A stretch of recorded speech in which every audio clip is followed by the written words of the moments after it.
You ask Tiger to solve. This deals with linear equations with one unknown. The final result is x equals 2. Let's solve it step by step. Group all x terms on the left side of the equation. Add 4x to both sides. Group like terms.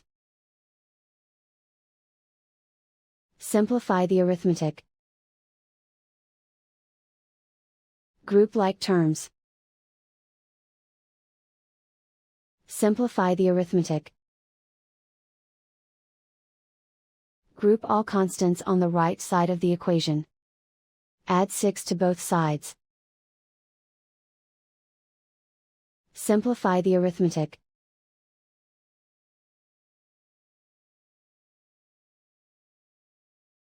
Isolate the x. Divide both sides by 15. Simplify the fraction. Find the greatest common factor of the numerator and denominator.